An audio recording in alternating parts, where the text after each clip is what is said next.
7 o'clock. We will call the June planning commission meeting to order. First item would be, if there's any additions, adjustments, or removals in the agenda. One minor one, with the changing the approval minutes from April 21st to May 19th. 2026 minutes. Okay. Something going on with the sound? I can't hear anyone, just like very faintly. Very faintly. Very faintly. Yeah, like you're at the end of a tunnel or something. It was fine a minute ago. Same on my end. It just There we seemed to go. go out. Oh yeah. There we go. Thanks. Got it. Yep. That works. Thanks. Yep. Good. Thanks. Okay. Thanks, Melissa. Okay. Any other additions, removals, or adjustments to the agenda? Oh, sorry. Hearing none. First item would be public comment. Is there any public comment this evening? There is not. Excellent. All right, we will move on to our social resilience process guide. Cool. Wrong glasses. I'm gonna rinse my car. Yep. Sorry. Dan, I'll wait for you. Yes. See, we have audio and visual problems tonight. Yeah. Okay.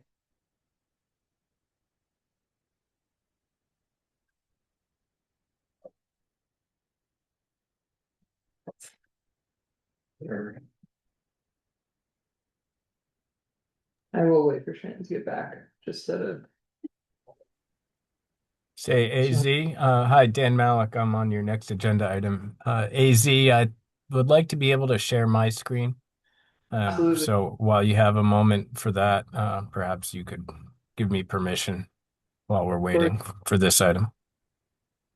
I'll just want to be sharing some of the pages from our proposal and take a look at the purpose and vision of your current town plan and just chat about it together.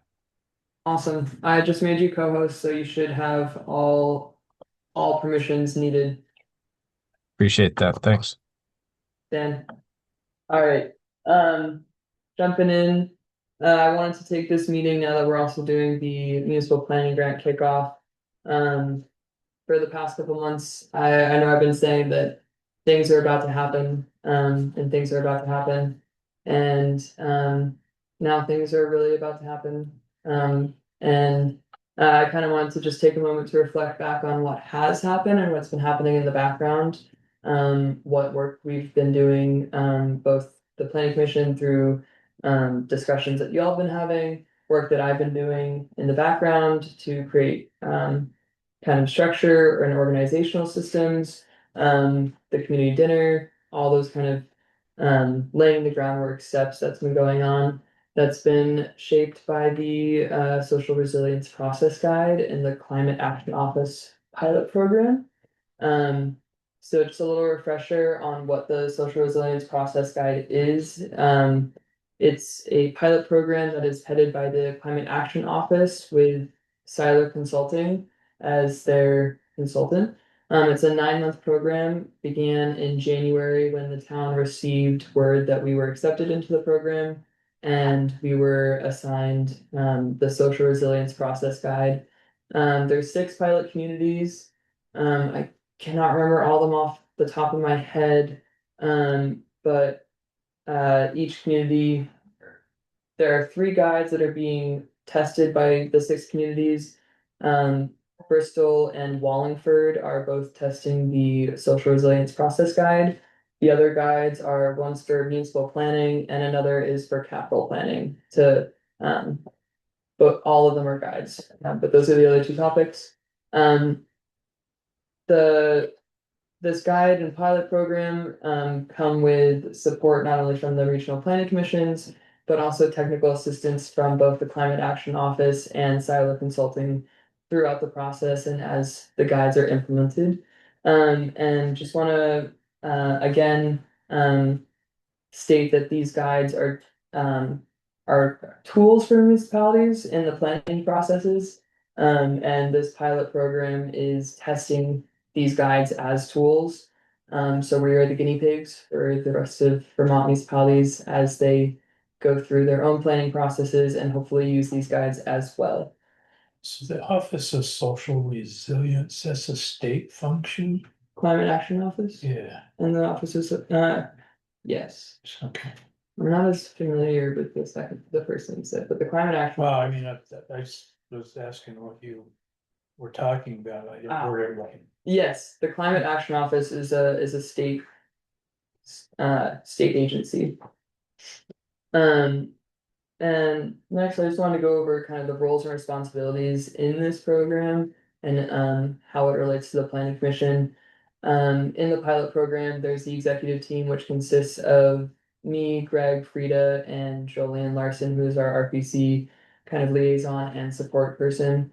I'm the project lead in this program. We're doing a majority of the work in implementing the guide, giving feedback, attending all the peer-to-peer supports and providing my feedback through monthly reports. Greg and Frida are both project support. The responsibilities of the executive team here is to implement the guide and provide feedback to Siler in the Climate Action Office, along with completing monthly reports and updates and attending program meetings and attending the program meetings and participating in peer-to-peer support with the other communities. The planning commission, the roles that y'all have are as the appropriate municipal body responsible for updating the town plan. Your role is to do that. I'm not trying to take that away from you.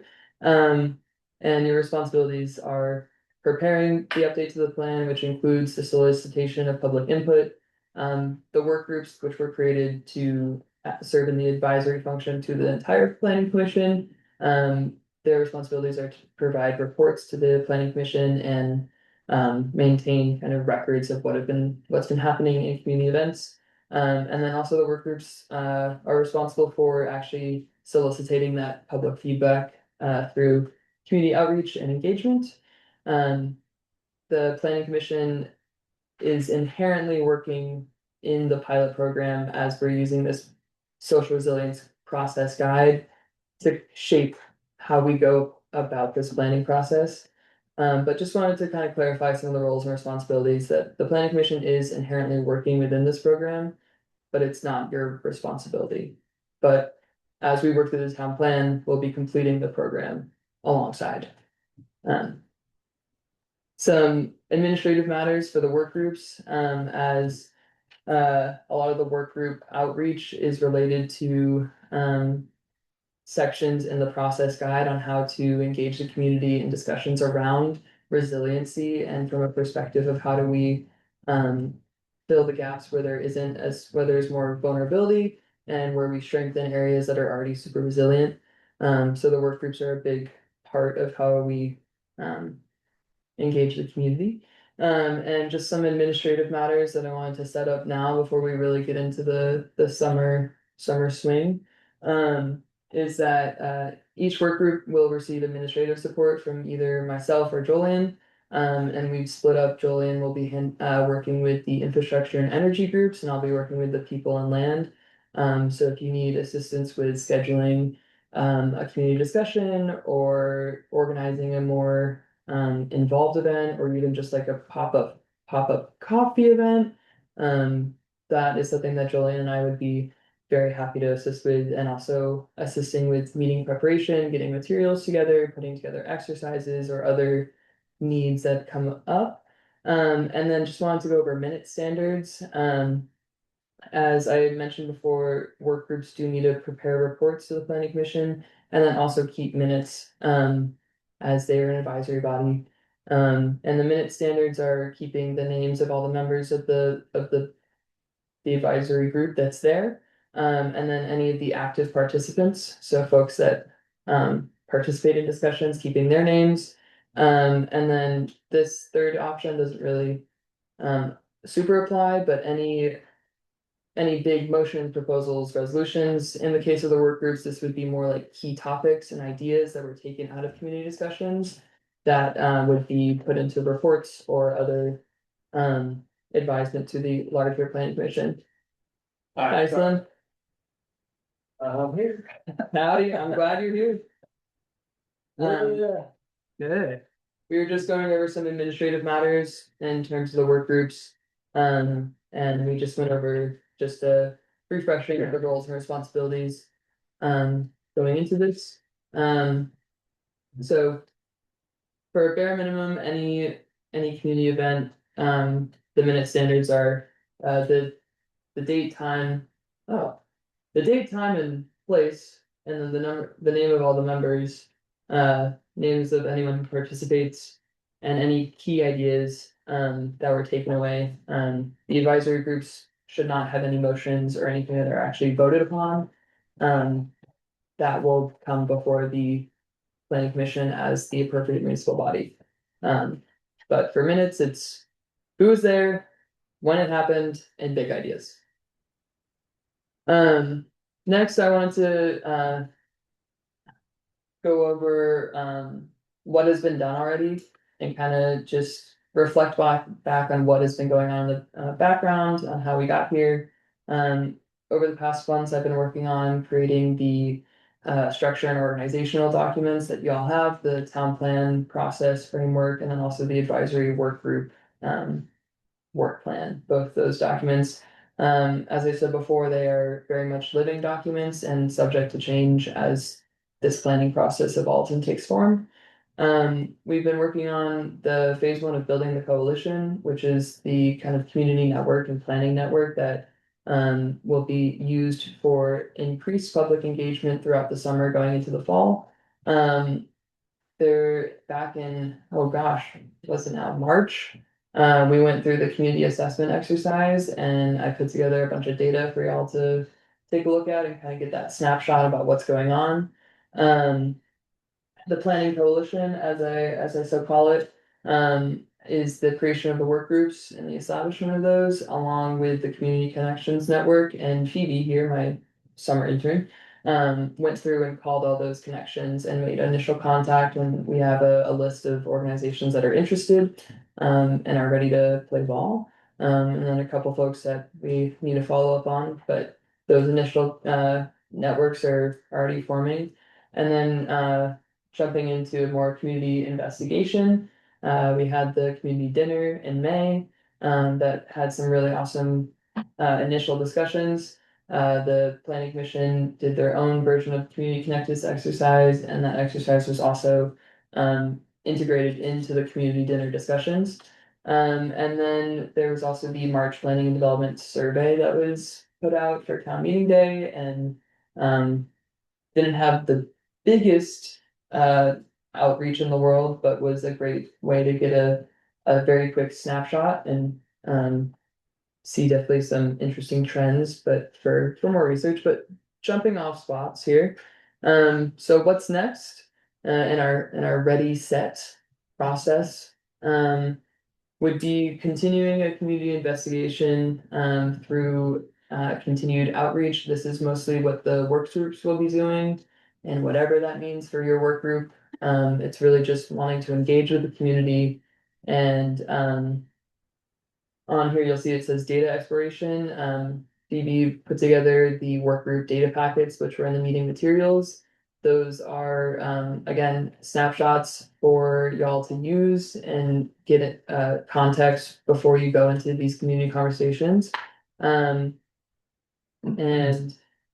these community conversations will happen from now until the end of August. The goal is to have at least 2 community events for each work group in that time frame. And again, I'll touch base on this again, but a community event is a very broad term. It's the goal is that y'all are getting out and talking with the community. How that happens and what you think is the best way is up to your work group, up to your own schedules, your capacity, your availability, while also keeping in mind that we want to meet folks where they're at and also try to find time when they're available and they have capacity. So that's coming up from now until August. And then as we move into September until November, we'll be working on phases 3 and 4 from the social resilience guide. And these are identifying the priorities of the community and then taking those priorities and shaping them into what will eventually become part of the implementation plan for the next town plan update. So each of these sections, again, will just involve engaging the community, especially identifying and confirming priorities. That's taking all the discussions that you've had, the data that is available, and then going back to the community and making sure that there's an understanding of what's important, what are our next steps, and then the phase 4 here.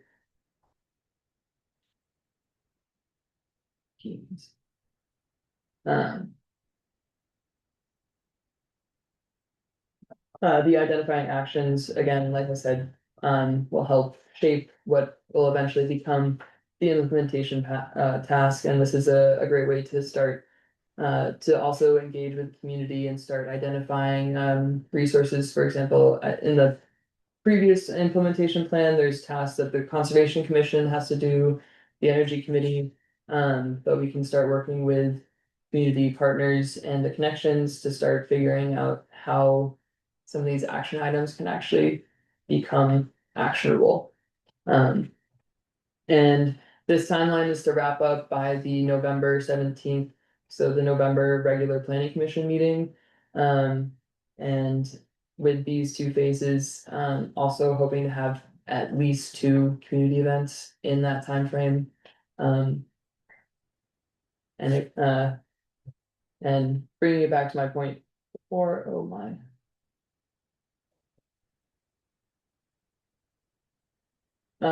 What community outreach is a very, it can just be a neighbor conversation. It can be coffee at Tandem on Wednesday morning with breakfast sandwiches. It can be renting out Howden Hall to have a more in-depth deep dive into transportation planning and sidewalks. I know everyone loves sidewalks. But 2 important questions I want to bring to the planning commission is, when we start thinking about community outreach is, how can you meet people where they're at, and what is your capacity and availability to reach out to the community? So with all that considered, we're processing and we're updating a town plan. Can I ask a quick question while we're processing? Absolutely. Do the work groups have access to a budget? There is a planning budget, yes. Okay. So yes, there's funding available to do community events, and that would be something that we can absolutely talk about on what you're thinking and how to organize that and get that going. But there is funding available to the work groups in the planning budget. Not a lot, I will say. We can't like rent out the Taj Mahal, but Take the town to Great Escape for the day. yeah, we can take the entire town to the Great Escape. But yes, there is funding. Any other processing questions as we process? Then I have a little surprise for y'all. Dan will definitely talk more about this as we jump into the kickoff. And this is very small font, so I apologize, but these are screenshots. But this is a little bit of an updated timeline looking at the entire town plan update process. You'll see here the screen is good, and that is town meeting day 2028, March 7th, 2028. The red here are deadlines for notices for meetings. These dates are also not firm, but I do want to just start putting in minds. Is that first red line supposed to be 26? I was August wondering 28th about of that. 2026? That's supposed to be 2027. Okay, Yep. Thank you. Yep, Thank you very no, that would be, The First thing my eye went to. that is supposed to be 2027, Okay, yeah, no, August 2026, we'll still be doing community assessment, right, so, not to jump the gun there, but August 28th, 2027. okay, And this is to account for the public hearing required from the planning commission and then the 2 public hearings from the select board. But just wanted to put this out here as an updated showing that like things actually are gonna start happening, beginning this month as we jump into a lot of outreach. And then also wanted to give a kind of further glance out on what the future holds. And with that, I have processed faster than I gave myself time for. well, thank you. Yes. Any questions? Or concerns? Or comments? That was good. Awesome. Thank you. Cool. I like the photos. The cover photo, I will just say that's not usually a view of Bristol that you think of from the From the- mountainside, like the yeah. next one back, usually think of it as the gateway with the mountains behind it instead of the valley. Yeah, I got a lot of these, there's a lot of really cool drone pictures that I was given access to. Mhm. And I think they're a really awesome way to get a view of Bristol that many folks might not know, like this is the pond, I believe. Mhm. Yeah, yeah, a lot of, That one, oh, this one, yeah, yeah, a lot of really cool drone shots, that really give a different perspective, and that's also a great perspective for coming into the town plan is new perspective. different view of the same thing. Yeah, exactly. Yeah. Good. So if nobody has any other questions or comments, I guess we'll move on to,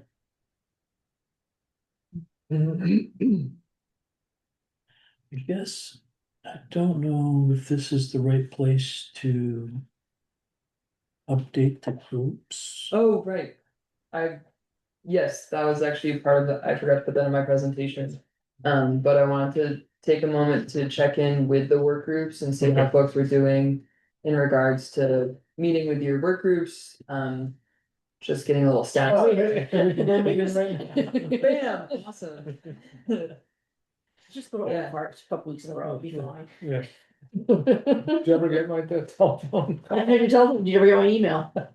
See? No, I've been out of I was email for the worried last about that. 7 days. Yeah, Oh, I man, did just got- email you back, sorry, I will I'm call back. next time. But here I am. okay. Oh. So Shannon and Slim just met. So check that out. And The I'm land group has organized. And then I'll be back. Alright, So I wasn't here last month. Yeah, So if that's an excuse or not, so No. I'm not sure what's going on. I guess Okay. that's why I was asking the question. yeah, I don't think, speaking for myself, I have not delved into it, met with Jolien and Bill yet or anything. Okay. That is on my list to get something set up shortly, but it Yeah. has not been done yet. yeah, and that's, I also wanna say like, that's completely fine, I completely, that is a very allowed thing to be gone. But just wanted to check in and see where we're at so that I can better support moving forward. Keep, Ellen and Melissa, if there's any updates. We haven't met. Yeah, we haven't met yet. Right. I reached out to Melissa. It looks like our work schedules are uniquely conflicting. So we're gonna have to be a creative and Yeah. finding time to meet. Yeah, we'll Cool. figure it out. And I'm also happy to help with scheduling for y'all. Thanks. See, you're not alone, Kevin. And easy, I can share with you, I went to that Vermont League, I watched on Zoom, the Vermont League of City Towns, the legislative update for this last year. I Yes. did actually listen to that Yes, yesterday, yeah, yesterday, and they sent me a video of it as well. yeah, I don't know if you had that. Yeah, I I can share attended that and I have Yeah. that video so I I can can share that with share the you. legislative updates. A lot of really fun ones. There was, I hate to even bring it up. Oh, go ahead. I don't know if I want to. I'm sure you have, we can, You'll see it, I'll send it out and you'll see it yourself. Yeah. there we go. Yeah, we'll get to Dan before we get too much later then, and we can Yeah. touch base on that stuff. Sounds good. Yeah, appreciate the update. Yeah. All right. So thank you, everyone. At this time, we'll welcome Dan from to Boys and King. Mhm. And you gave co-host permission, right? Mhm. Okay, so we still see your, Oh, you still see that? yeah. Hmm. Sure. Hold on, sorry, folks.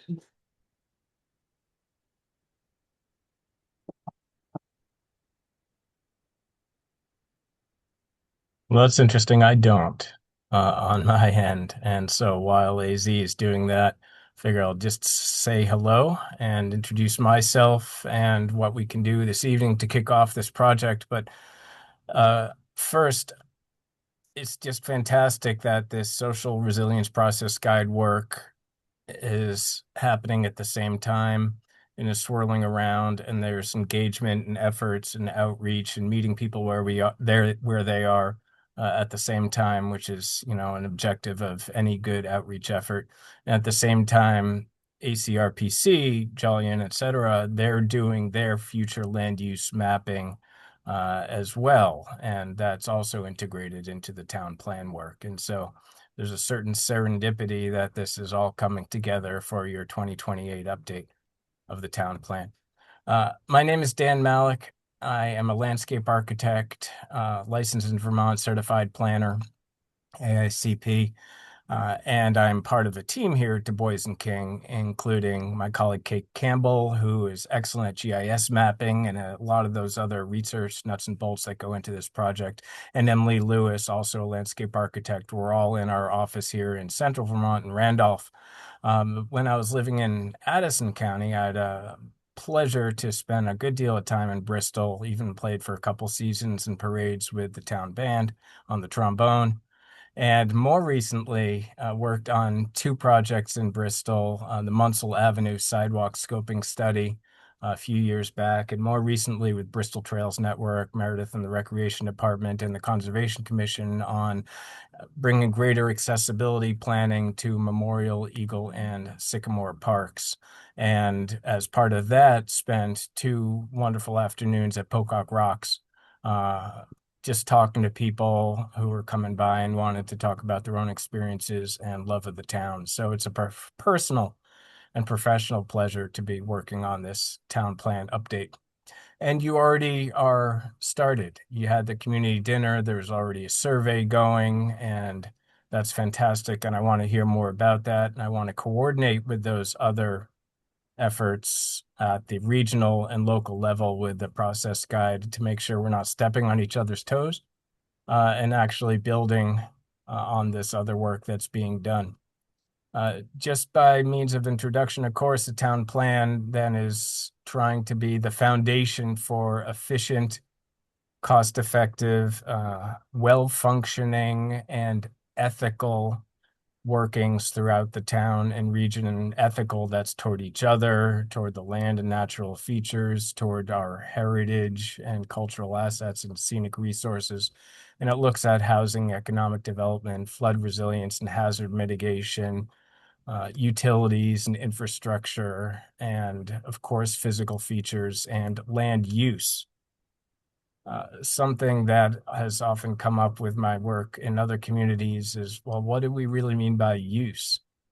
And, you know, that's interesting. Just as a planning commission, when we think of land use, it could just be what we do or what we don't do. And so if you don't mind, if you would be willing to go around and introduce all yourselves to me, a couple of you, your names are on the screen, but I don't think I've met you personally. And I would love to just hear what you think of when you think of land use And then we'll talk a little more perhaps about engagement together, and I'll bring up our scope of work and step through that briefly, just as a reminder of our process, which goes until, as AZ showed on that schedule, next fall of 2027. So kudos for giving yourself enough time to do this and do it well.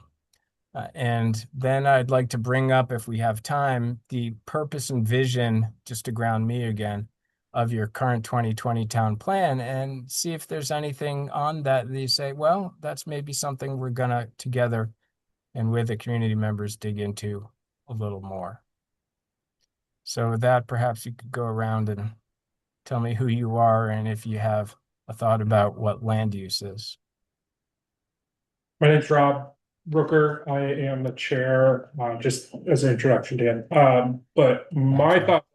thoughts go into what can or can't be done on the land and in the area and areas around that and how it interacts. Thanks, Rob. So of course, what we're doing is also the underpinning of any amendments to your local ordinances. So that makes a ton of sense. Thanks, Rob. Yeah. Hi, I'm Shannon Hill. I am a farmer here in Bristol, Vermont, so land use to me has a lot of meanings. Because we do use a working landscape for the farm. And looking around sort of the town, when I think of land use, I think of the open spaces and the public parks and the recreation areas. To me, that's what the land use is, in my opinion. Slim Pickens, and I also think about the land that we maybe should not be using because we have a responsibility to the native plants and trees and animals. And so maybe there's quite a bit of, there's a lot of interaction there, but we have to think about, the original occupants there also. I like the word responsibility. That's great, Slim. Thanks. Hi, my name's Kevin Hansen. I think about and land use is to and it doesn't it's primarily for current ownership, if you will, and how it's being viewed or being actively engaged at work upon.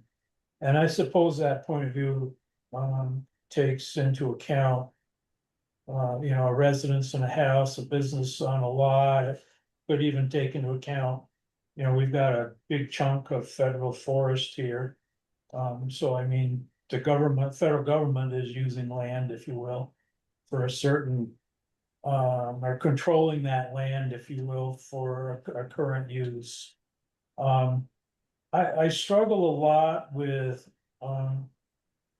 current regulations, current being in the last 75 years now, where there's a lot of you can do and you can't do.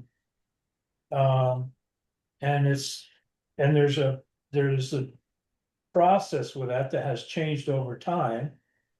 Granted, some regulations and zoning in particular have increased, some have decreased, if you will.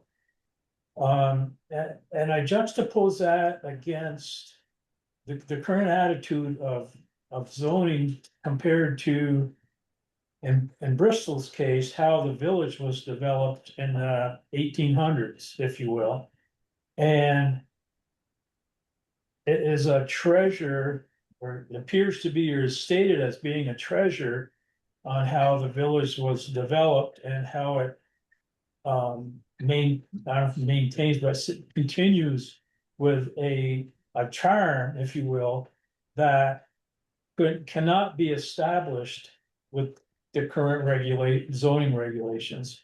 So, and some of that's historical attitude, but I often think about that, where we're trying to make things better, if you will, with regulation, but are we always really doing that? Can you offer an example of where you've seen that play out in town and maybe give me a little flavor of how that sentiment has expressed itself in Bristol? And we can go around again because that's a pretty meaty thing you're bringing up there, Kevin. Um, So it's worthwhile to dig into. my classic example would be barns, horse barns. Uh-huh. Uh-huh. If you go down a street in Bristol, the horse barns are either on the left side of the lot with the eaves dripping on that boundary line, or on the right-hand side of the lot with the eaves dripping on that right-hand boundary line as you're facing her from the street. And they're just like cookie cuttered all the way down the street like that. Today, you can't, that is a non-conforming use. But back when they were built out and 100 years ago, 125 years ago, that was the norm and it was accepted. Okay, that's interesting. What I'm hearing is that certain things that have developed organically over time and have a character that you use the word treasure or has a charm to it, happened when maybe there was different needs to some extent, but if we're trying to preserve some of the higher level charm or treasure, and yet are maybe a little less organic in our approach to land use planning for any number of reasons, we can talk about what might the end result be in another 75 years as it relates to energy use or housing or property opportunities or economic development or groundwater, sewage, utilities, and that kind of thing. Is that maybe part of you're thinking along these lines? You're thinking another 75 years down the road and wondering if we're on the right track? Yeah, perhaps. Yeah. Perhaps. Yeah, I don't want to put words into your mouth. But a lot of the things we do love, it seems, developed at a time, especially in our villages, when we weren't thinking about setbacks in quite the same way or impervious coverage in quite the same way, or people weren't driving as many cars that need to be parked on a lot in quite the same way.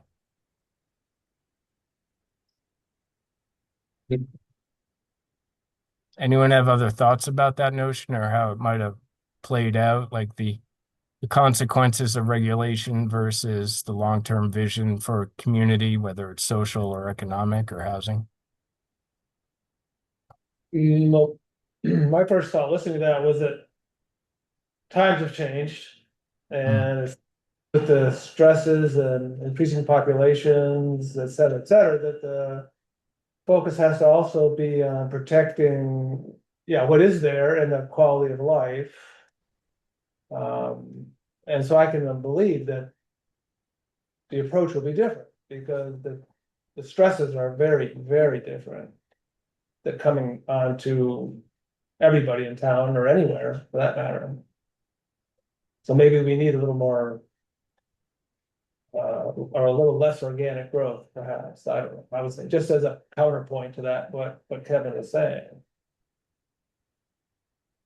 good. Thanks, Lynn. And hopefully we can have some of these conversations, and I wouldn't be surprised if they reflect other things we'll start to hear as we go out and talk to more people around the community. So you're guiding this process, and we're working for you all, and you're steering the ship. And so I'm grateful. We could continue with the introductions then, and if you want to go back to sort of your core thoughts about land use or pick up this thread, that'd be great. I'm Ellen Repstead. I'm the newbie on the community. So I'm still sort of wrapping my head around this. But as I'm coming to understand land use, I'm thinking a lot about balance between the community's needs, natural resources, just making the community work in that way. What inspired you to join the Planning Commission? Housing. Okay. I've worked in home. I'm a social worker. I've worked in a Uh-huh. homeless shelter. So Uh-huh. I have 2 adult children who still live with me because they can't afford housing, Sure. and seeing a lot of crunch there, and wanting to make our community a place that they can afford to be in. Amen. Hi, I'm Melissa Hernandez. I'm a business owner here. I own Recycled Reading. It's a book and music store and a lot of other stuff. And I think actually Slim and Ellen pretty much covered what I, how I see land use. It's that balance we have to keep. We're just surrounded by nature, and we just need to protect it. But we need to grow some too. So, it's finding that balance. And I actually joined the commission kind of about the same as Ellen about housing, and that balance of trying to keep a balance in with the zoning, the planning, and keeping nature protected.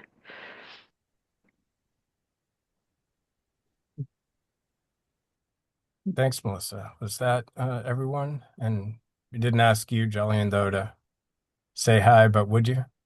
And from your perspective and a regional planning perspective, even how you all think of land use on that level? Well, I believe I've met most, but not perhaps all. So, for those who haven't met me yet, including you, Dan, thanks for the call in. But my name is Jolian Larson. Joel is also fine. I've even gone by Joe at several points in my life. So whatever rolls off the tongue naturally, as long as it's not a four-letter word, I think will be just fine. I am the energy planner with the Addison County Regional Planning Commission, and I have the privilege of wearing a few hats with this project.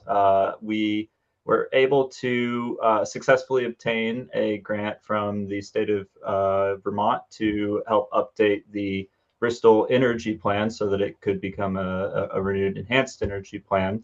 And then also by way of the extended pilot program was brought on to help with the social resilience side as well. So really excited to see how those processes intersect as well as we think about social resilience development in the community, developing that community agency to do right in your backyard, and thinking about that in the enhanced energy planning context as well.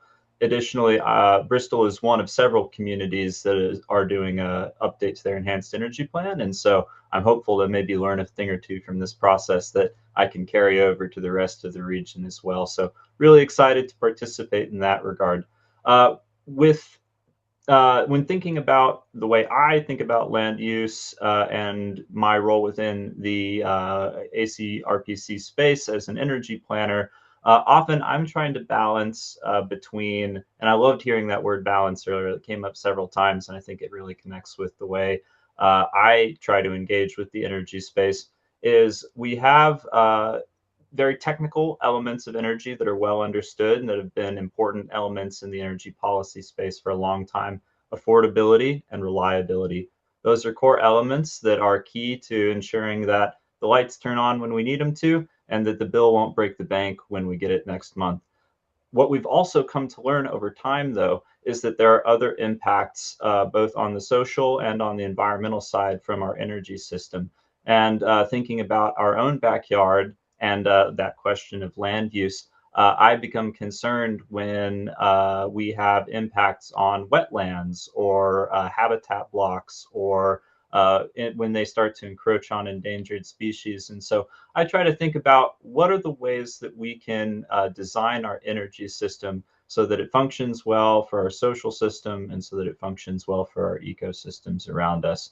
And that means siting in a smart and responsible way energy facilities in our backyard. And it means designing those facilities so that they interact well with the landscapes that they are a part of, nested within, some might say. I know that there are lots of other considerations that the RPC has when it comes to land use, whether that's thinking about the next transportation corridor or about the appropriate housing that needs to go in to meet a community's needs as well. So we like to think from that diverse perspective of land use too.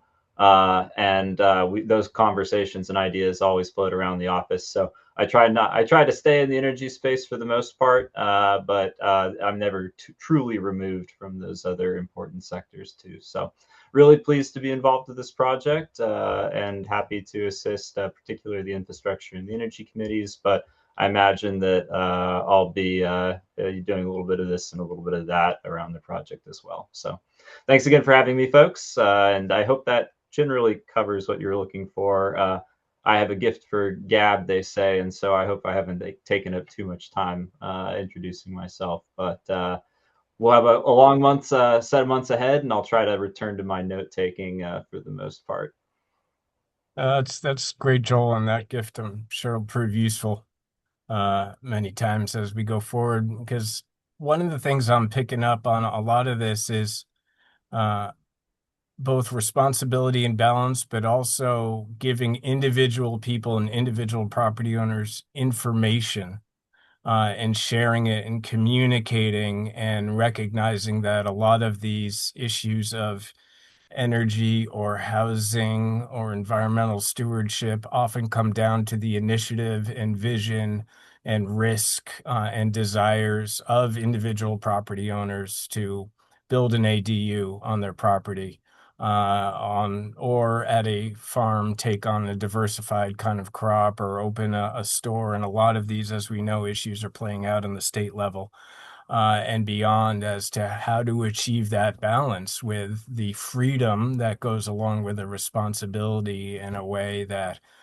we can agree on because we all live together fundamentally in communities of different sizes at the village and town and regional and state level and beyond.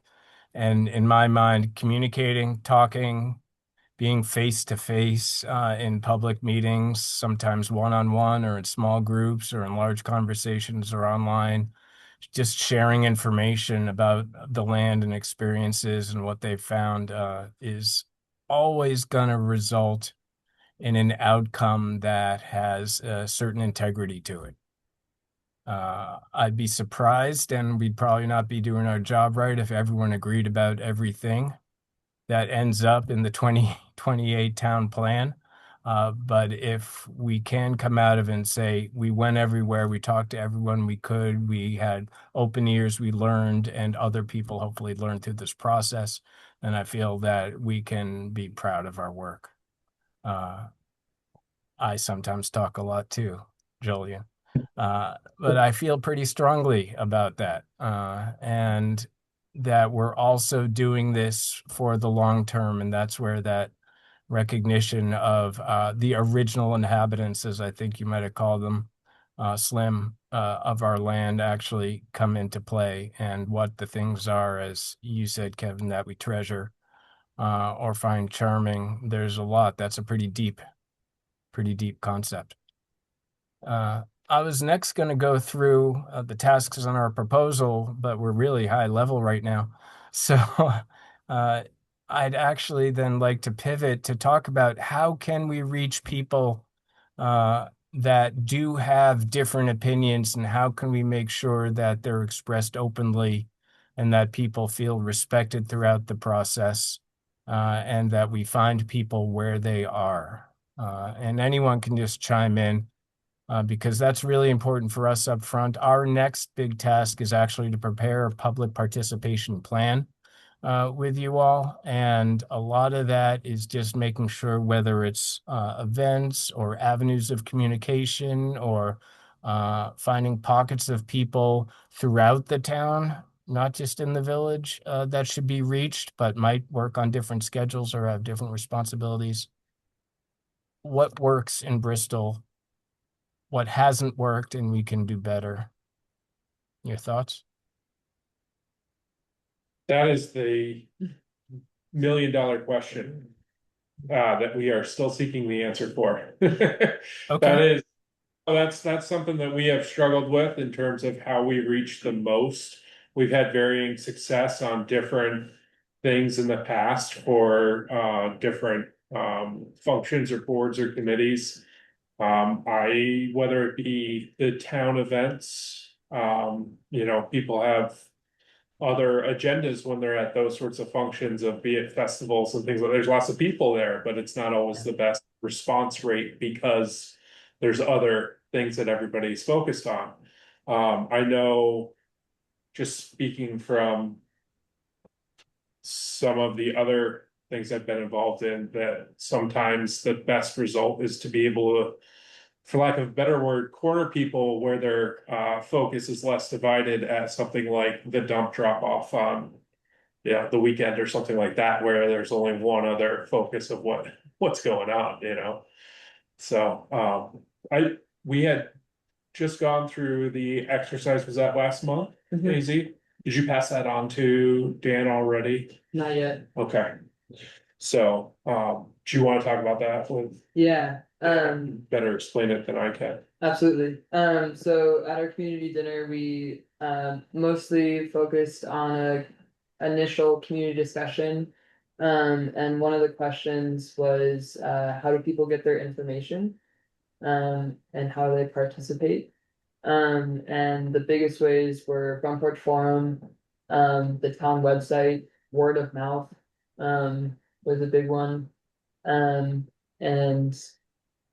I should have I have the PDF somewhere, but I think it'll be faster if I just look at my wall. The other thing was the exercise we went through with listing all the different at our meeting last month too. And that was a lot that probably would fit into trying to target with this for Dan as well. Yeah.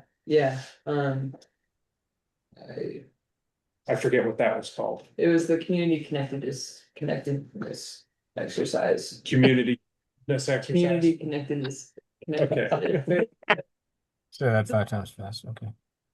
It came through some good outreach. I'll just say that Phoebe, my summer intern, and I are gonna be tabling at the farmers market starting the 29th and plan to be there every Monday. Pending vacations or other obligations, but we'll be doing tabling there just to get the word out to folks and just establish a kind of base outreach, because I think the farmers market is a big event for folks.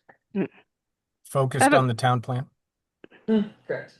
Yes. Okay. Yes, Melissa. No, I had a question about that, AC, if you don't mind a little aside here, Dan. When you do that, when you do the tabling, are you asking people things, or you're just telling them about how to get in contact, or? Yes, and. Okay, I just didn't know. I didn't know if you would be like, if somebody is interested, and of course you said they're doing other things there at the farmers market.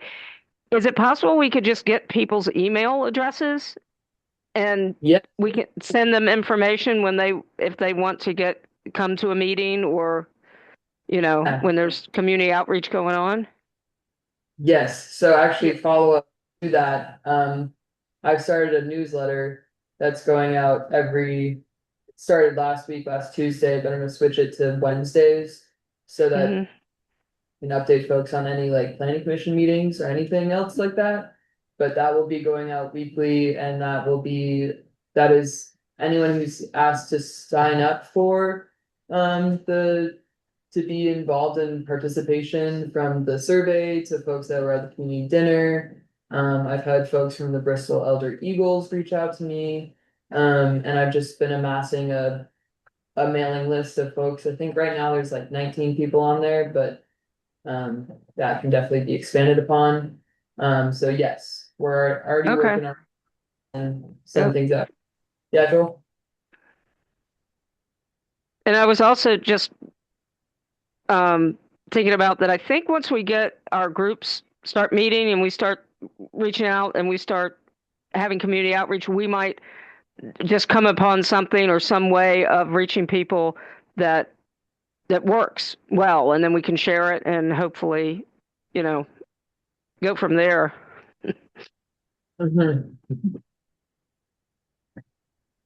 Yes. I love that last idea, Melissa, of having the inter-working group learning take place. I thought that was a really astute point, and it's something that we should definitely be mindful of, because I think that once we do break apart into different groups, it creates this kind of cool laboratory where we're all going to be trying maybe our own sets of things. So I would really encourage us to lean into that approach. One idea that I had with regard to the tabling at the farmers market and perhaps other interactions held as well is a technique known as snowballing in the surveying world, whereby you ask the people that you're interacting with who else that they're aware of that would be interesting in participating as well. And either with that follow-up email where we reach back out to them after they've given us the email, or in the direct outreach that we're having, very directly asking them, now, who else do you know that would be interested in participating as well? Because as you mentioned, word of mouth is a really crucial way in which information is spread in the community. And so relying on kind of that networked organic approach could be really helpful in developing that network. So I wanted to offer that technique as a note there as well. I actually took note of that from when we talked, Jillian, and Phoebe and I made a bunch of postcards that have a QR code on the back that we could throw them into the air at this point and see if that works. But I did take note of that, and I appreciate it. AZ, where does that QR code take folks? It takes folks to an interest form that I made. Oh, okay. Yep. And it asks folks for their name, their address, just to make sure they actually live in Bristol. And then it just has like a couple, like a basic question on like, do you have any questions, comments, or concerns about the town plan? And then also ask folks if there's any specific interests they have, if they're like interested in the people work group, which is focused on like housing and the scenic and cultural resources. So it's just a very short interest form that takes folks there, and then I get the email from that form and Yep. update the thing. Yeah.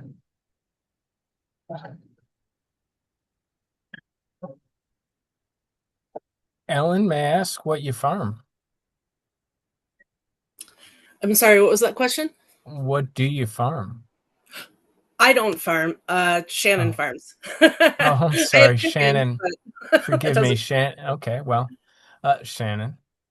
I Yeah, was wondering what you do farm, and we're doing a town plan update here in Randolph, and I went to one of the sessions that was held right in the village, and they're being held all over the town, just small group discussions. And part of the consideration is interesting to see the perspective of the people that live in the village with those interests. And I want to make sure that people that might not live right in the village, that might have literally a different perspective on the land and its future and the way it relates to the environment. And so I was wondering what you farmed.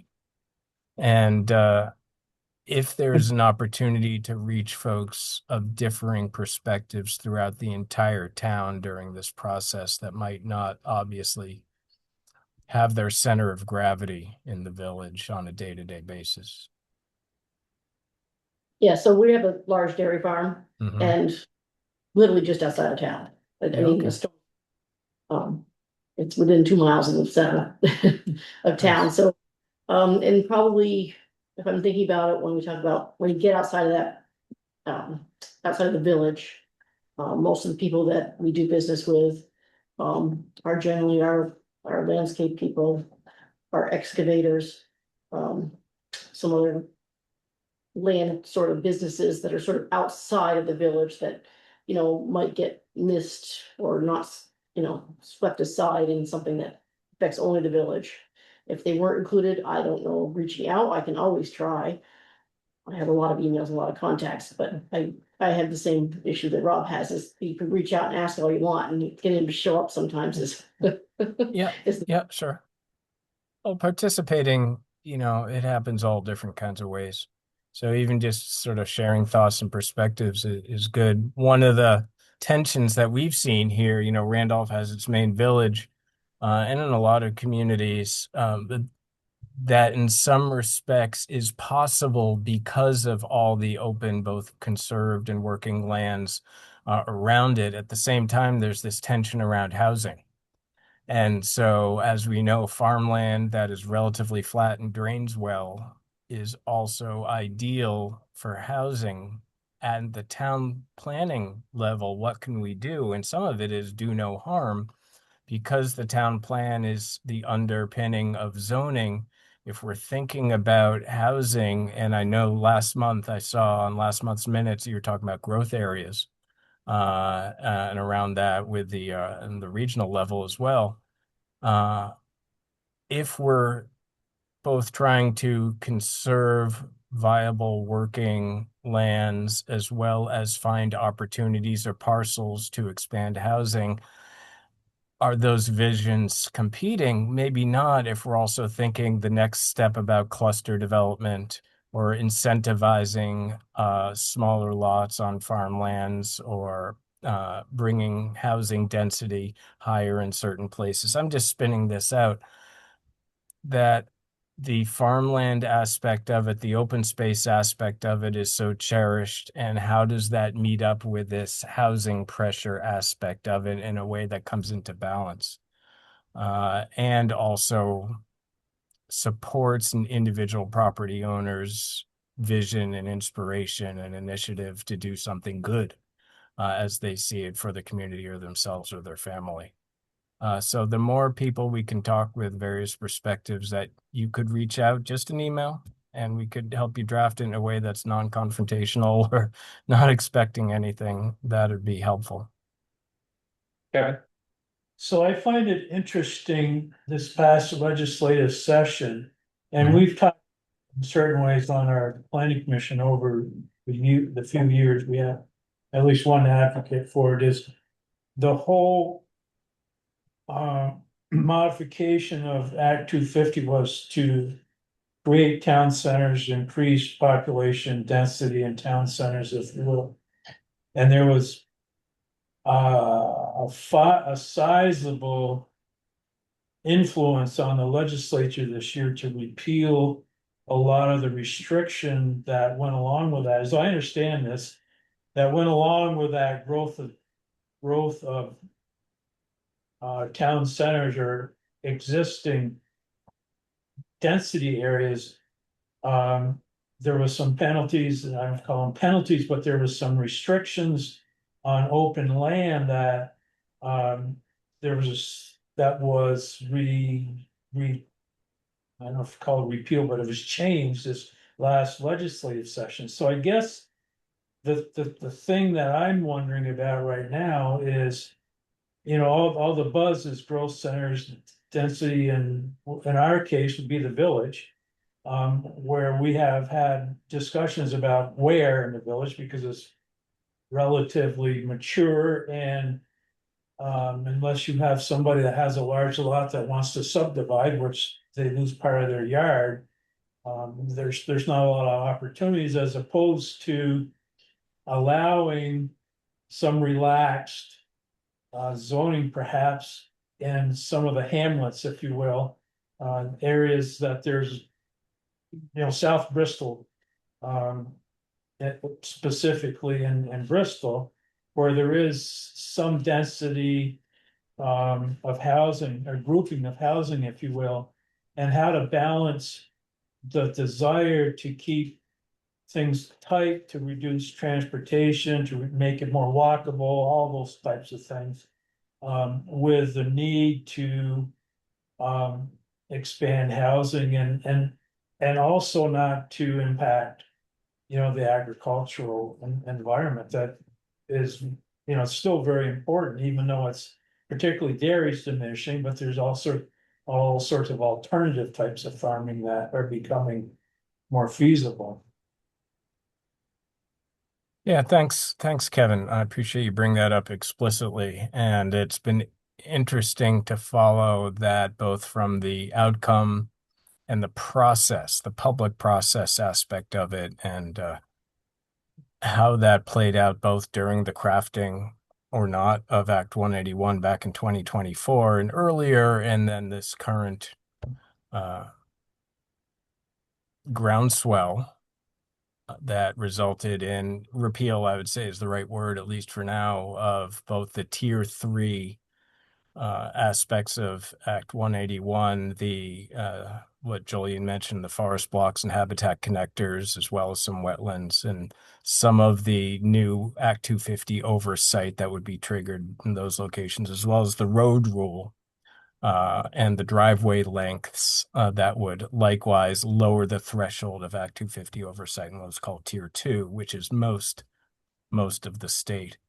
And I expect that it did a lot in informing people about many of the issues that are at play, and also the importance of small farms, quite frankly, from an environmental and social and food security and transportation standpoint, and how working lands relate to the fabric of an entire community and, economic forces that go beyond even the state level. And we're going to be wading into that conversation and don't want to shut off any avenue of inquiry as it comes to hearing people and their thoughts about that process. And there's a lot of emotion around it. And can't shy away from that either, because people sometimes feel they need to express their emotion about a certain issue of their visions or dreams for their children or their grandchildren as it relates to the land, and then continue on to maybe seek solutions or collaborate on a vision that'll go into the next town plan. Has that issue, Kevin, or others kind of played out on in certain areas of town, the Act 181, Act 250 discussion that you've seen?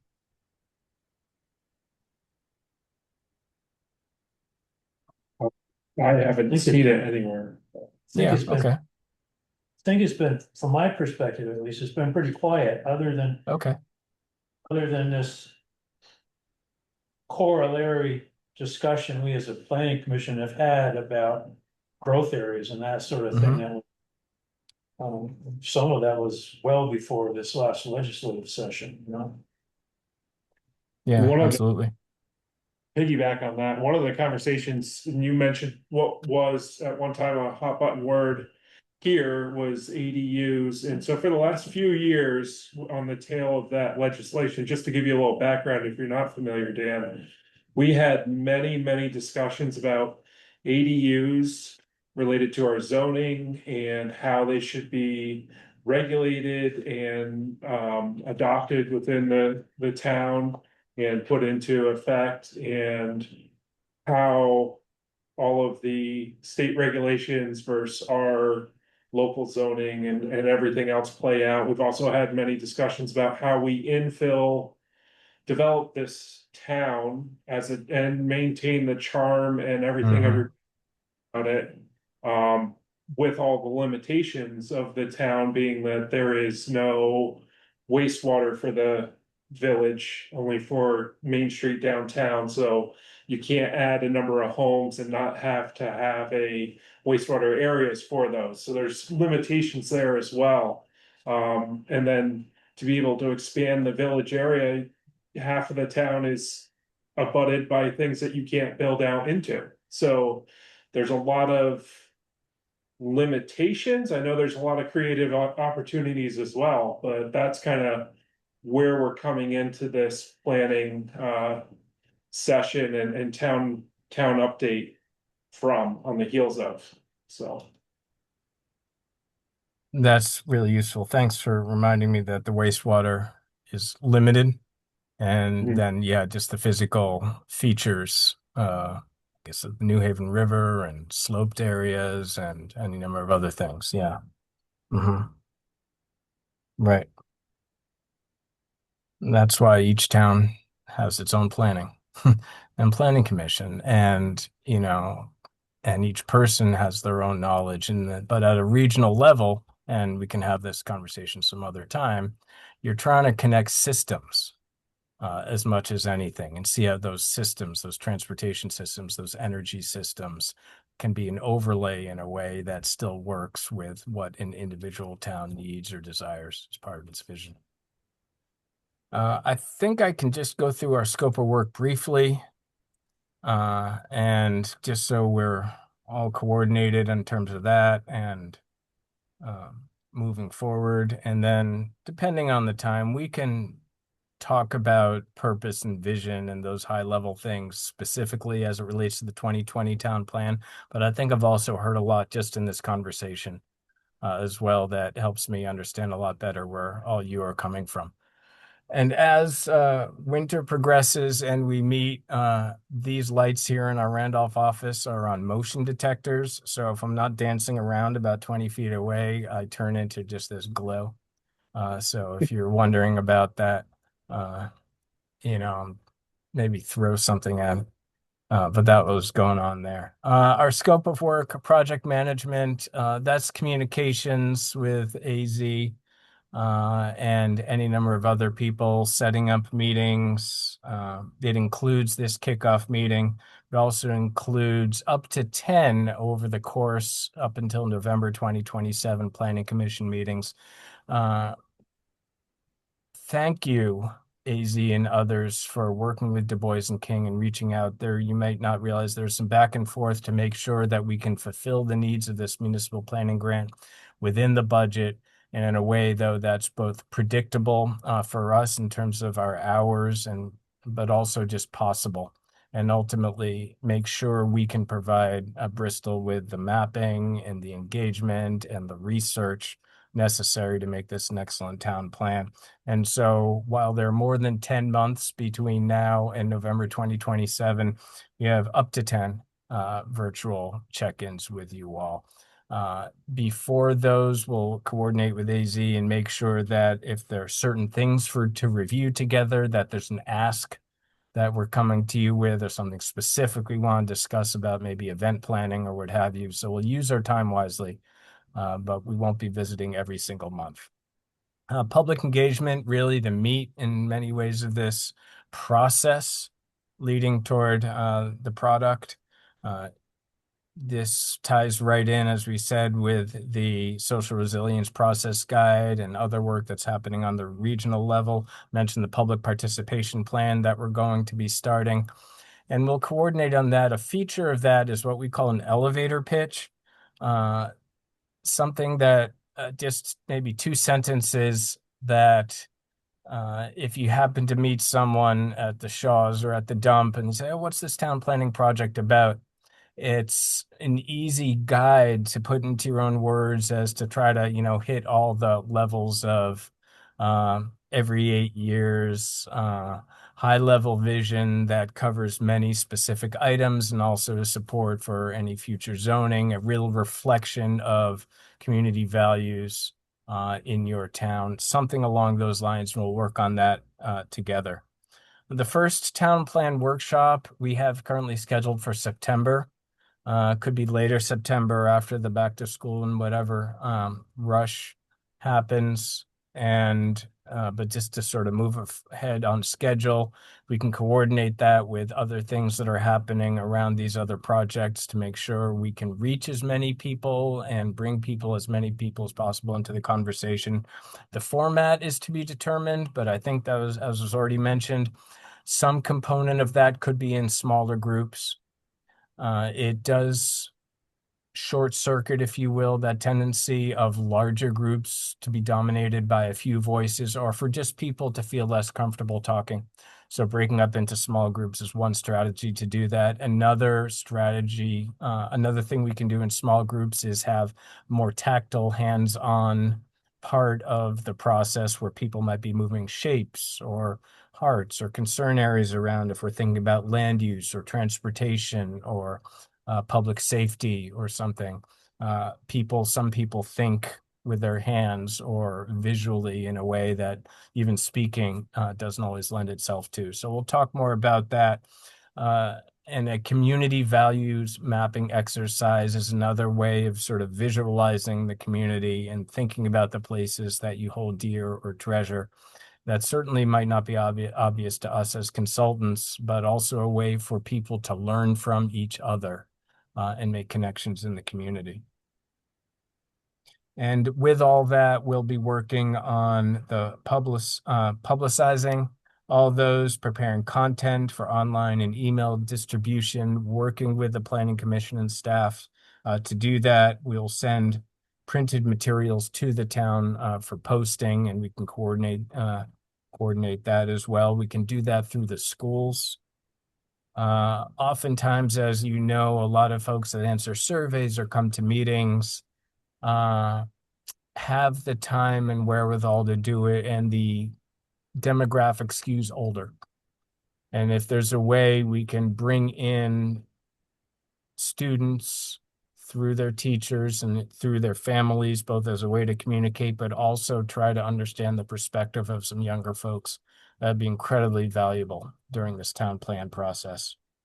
Town plan workshop 2, right now we have scheduled for February. Again, the format is still up in the air, but by that time we'll already have 2 land use scenario maps, which will feed into the future land use map, the centerpiece, as I mentioned, in some respects, of the 2028 town plan. And by then we'll have coordinated well with the ACRPC and other things that are happening to purposely maybe have 2 different visions based on what we heard of future land use mapping. Certainly with state lands and other conserved lands, those are relatively solid or set in stone, if you will. But there might be other areas that emerge of legitimate difference of vision, how they might play out on a land use map.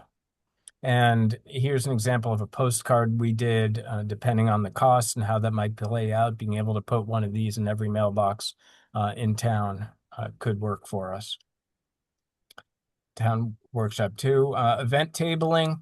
Du Bois and King will do one such event, but we will support with materials other events, whether it's farmers markets or other things.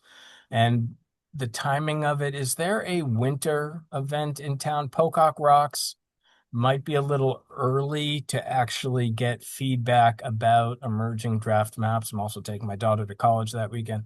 So is there something in maybe December or so around the holidays that we can be thinking about? Or early spring? The chocolate walk, which is There's Lumen, the Lumen, there's yeah, quite a bit of stuff going on. Pre-Christmas. right? yeah, holiday season. Uh-huh. Okay. Yeah, we try to have something every Friday in December. The chocolate walk is so massively attended. I don't think that would be a good. I know that sounds weird, but people are, you know, There they're for other coming. reasons. Yeah. Right. Right. I think Julian said a similar thing, is that there are a ton of people there, but their minds might not necessarily be around this. So depending on the kind of feedback that we're looking at that time, we can explore it further.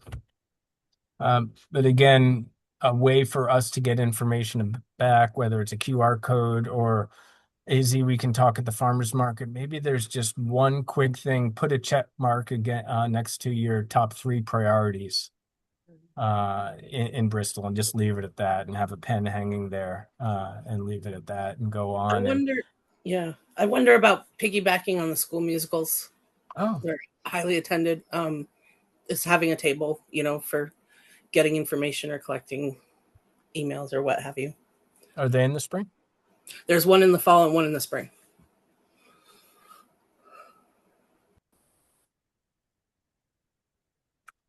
And is that at the middle high school? Yeah, they're high school Yeah. productions. Yep. Mhm.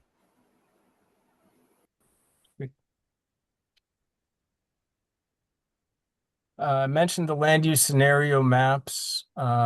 These are kind of higher level future land use maps that are intended to purposely be a little more fluid uh, and not so bright lined. Sometimes a future land use map and a zoning map really almost merge together in people's minds, or an existing land use map and then the future land use map. It almost seems like it is a pre-zoning document, and calling it a scenario map, we're still thinking about how we can physically represent broader areas of use as people define it. And we're going to be putting that same question out to a lot of people. We can maybe get some higher level ideas about change that people who, if they're looking at the parcel level, might be thinking almost too specifically. We'll, with the planning commission, talk about these as we're developing them, get ideas, see how what we're learning about the community relates to the other initiatives, and of course, work with the ACRPC and try to understand those higher level systems and how they might at least inform the discussion.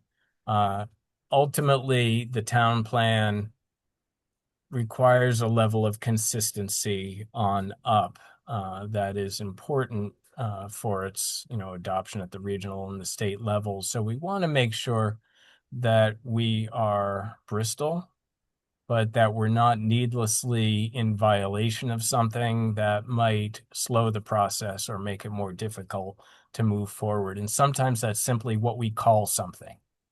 So one thing that Act 181 did is create a standardized list of land use categories of certain, things that now a land use map should call certain kinds of uses. And so it might just be as simple as that. Can I interrupt on that one? You bet. I don't have a nickel invested because I understand the terminology and the cohesiveness of it, but I think we have been, as a commission, very reserved about just lockstep going with those new categories or terms. I think mostly from an independent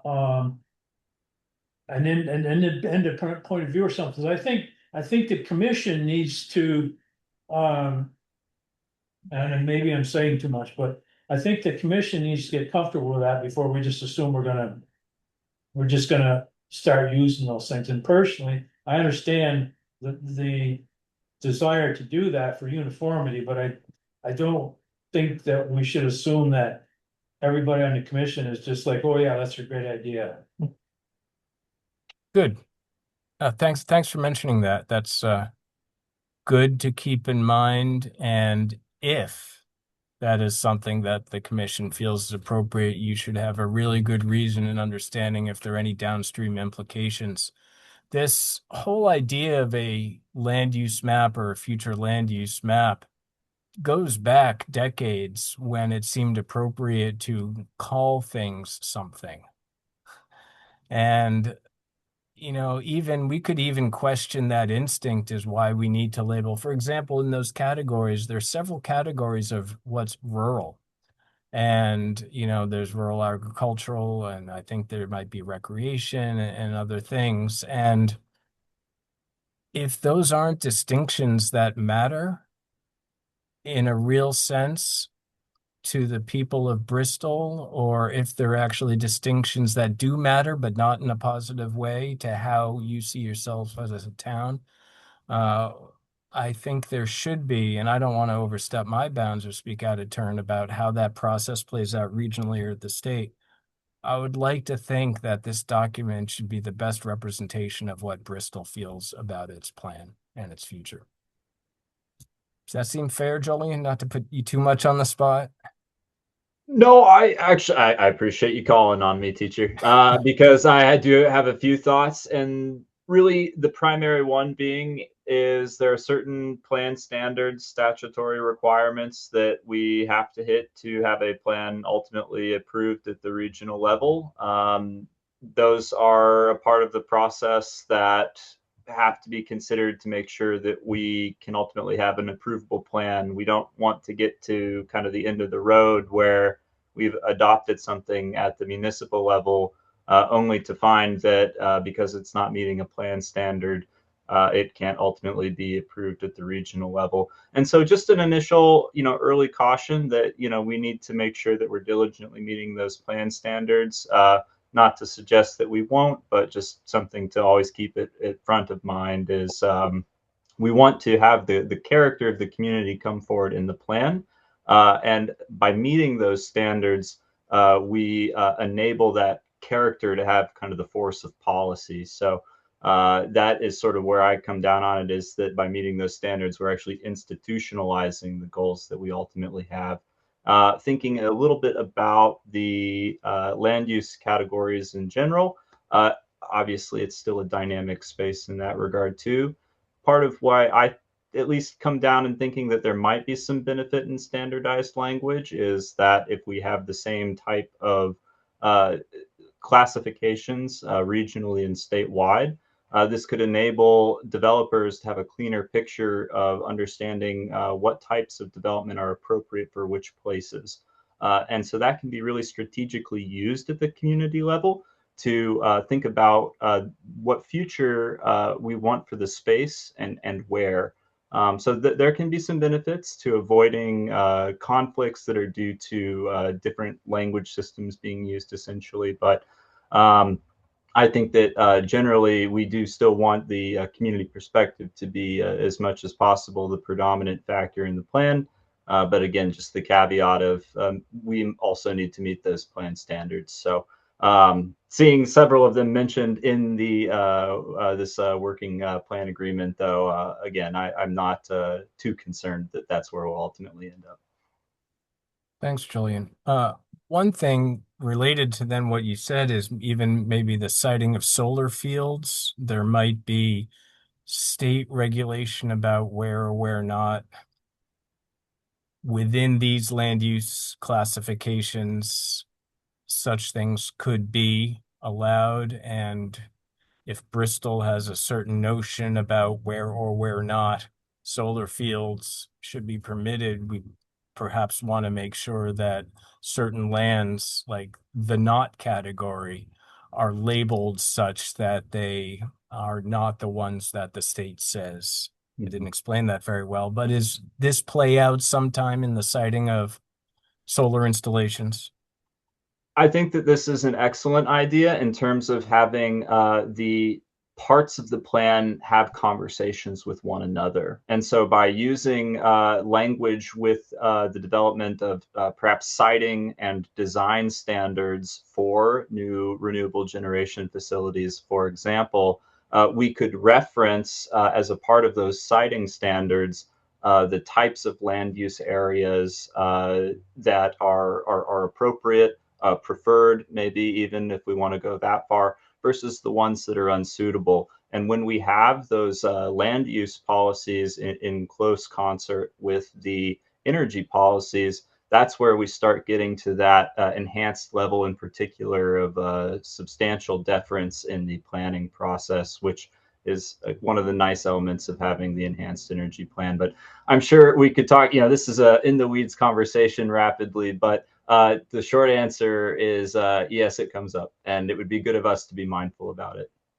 Thanks, Julian. And if this is something that the Plan Commission's discussed and is reserved about, I think was the word you used, it sounds like it would be a great thing to dig into a little more before we move down the road and assume anything, and that perhaps our next time together can talk about this language and its potential implications.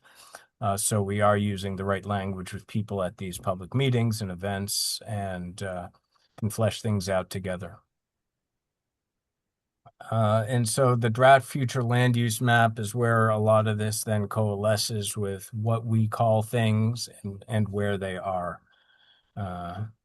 And Bristol has a remarkable number of other, and I do say remarkable, I've never seen it before in any other community, maps in your current town plan. And Many of them may require updating, and starting with population density and also the corresponding tables. And we've dedicated a certain number of hours to work with the town to do that. Several are less likely to require updates. The National Historic District maybe is the most obvious. Certain solar resource or wind resource siting areas, maybe that's a little more fluid. But part of our process of working with Bristol is to work on those map updates up to 16 hours. Similarly, with information tables and charts, we will be updating all of those and working with the ACRPC to get the current demographic information. A lot of that does have to do with demographics and economic information. Prior planning work, yeah, this is going to be a one-stop shopping kind of document, either by direct reference or integration with your enhanced energy plan, with the hazard mitigation plan, the capital improvement plan, and the draft social resilience process guide, all integrated in appropriate ways and usable ways into the 2028 town plan. And if there may be something that we haven't thought of yet, that through this process, this public engagement or through these other kind of things going on at the same time, we need to include in the 2028 town plan, that's great. We'll find a way to do that. And then we're going to be working with you to prepare a template, fonts, layouts, colors, a scheme so this all hangs together, navigation among the parts, hyperlinks, and a system for that where documents will live. If this is, so many people actually now use this town plan online. Montpelier recently went to an all online town plan. If you want to visit it, it's kind of interesting the way they did that. I personally like something I can also physically hold, and so you don't want to assume either way by including a hyperlink to something and then having no reference to it and actually the physical copy.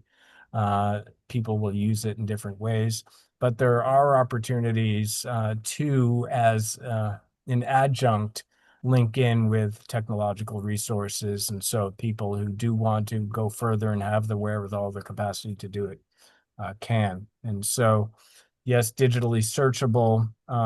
We're also thinking about appealing to people who might have lower vision or issues with contrast. So we're very careful now when we're creating maps to filter them through a program that can actually tell us whether our color combinations are going to be difficult for people with low vision or color recognition differences.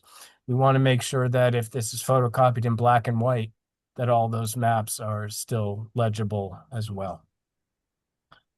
And then we'll be preparing a project report along with this, with all the meeting notes, the public participation plan, info about the public engagement processes and everything we learned from that, all our products of background research into other documents, all the new statistical tables and chart updates in kind of a standalone format, and the formatting template. And then we will work with Bristol to update the report with a specific number of hours. Again, you see task 8A of actually going into drafting the town plan. And that's something, again, we worked with AZ both for this and the map updates, because that process can be really open-ended in terms of updating maps, in terms of making sure that there are enough work sessions for the town plan. We had to stay on budget, limit ourselves to a set number of hours of support. We also know, quite frankly, we really enjoy doing this, and we're going to enjoy doing this. And our tendency is just to want to, keep doing it. But we have some realistic aspects of our own budgetary needs that we need to be mindful of. And so we had to limit ourselves in preparing this proposal to a certain number of hours. So here we are, a kickoff meeting. We were thinking May, but like I said, it's just being June. We're working with you until the end of next year, and we're truly, truly looking forward to it. So any more thoughts, AZ or Jolyon or any members of the commission about our town plan kickoff? Our next step will be that public participation plan, sending you the draft with the elevator pitch and working from there to try to work through some of these initial things about engagement and language with you.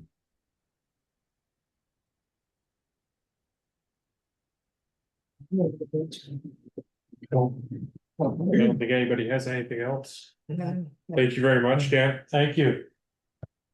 Thanks. Thank I you. think I bit into some of the time that you didn't use AZ, so Yeah, I'm no, really we're- grateful for you all sharing everything you did. I'll definitely have a large amount of documents for you, Dan, for your digestion. Coming to you in the following week. Thanks, AZ. Thank you.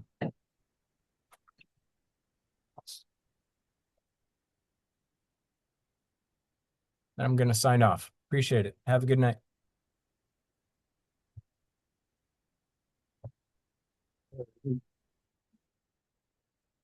So up next, we have administrative matters.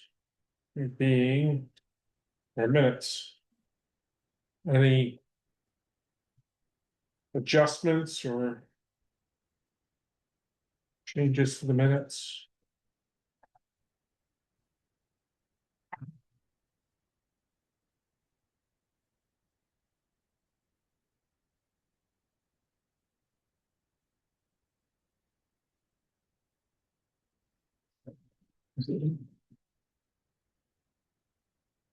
There's none. And, Motion to approve minutes, okay, motion to approve minutes. Second. okay, all those in favor? Aye. Abstentions? I was, I will abstain. I was not present. All right, thank you. And all those in the negative? There's not, okay. All right, and the only other thing we have for tonight is scheduling. Our next scheduled meeting is July 21st for a regular meeting. I personally have a scheduling conflict and will not be able to make it as it's in the height of summertime. Is there anyone else with scheduling conflict to be able to make that or not make that meeting? Just trying to miss as few get-togethers and meetings as possible if we need to change that. And for scheduling things, I did, in the meeting materials, you'll find the town plan public outreach calendar. That is also something, a resource for PC members to use for scheduling, and date things and just taking a look. And I don't need to know them now if you don't know your vacations, but please email me within the week. But I mean, that takes time can be here for that, or it can be online for it, I should say. Okay. My 21st works for me. Okay, I just wanted to make sure we'd still be able to have a meeting. There were still enough people available and it would be productive instead of just three of us or something like that. Because that does happen sometimes. So. Okay, so the next meeting will be July 21st. Um, Is there any other public comment? Yeah. Yeah. Just in observing for the last two meetings and hearing about this plan, I really love the fact that it didn't really come up tonight, but in previous conversations, you've really kind of looked at this through the lens of how does Bristol thrive? And how do we make sure that everybody has the opportunity to thrive? And you guys have such a challenging job of putting together an 8-year plan that has so much regulation and so much we have to conform with the regional plan, that I would just really ask you not to lose that lens of the thriving community and how to make sure that everybody has an opportunity to thrive in Bristol. Thanks. Thank you. Thanks, Sean. All right. There's nothing else. I would entertain a motion. Motion to adjourn. Second. What's the seconds? All those in favor? Aye. Aye. Unanimous. Thank you, All right. everyone. Have Thank you. Good night. Aye. Night.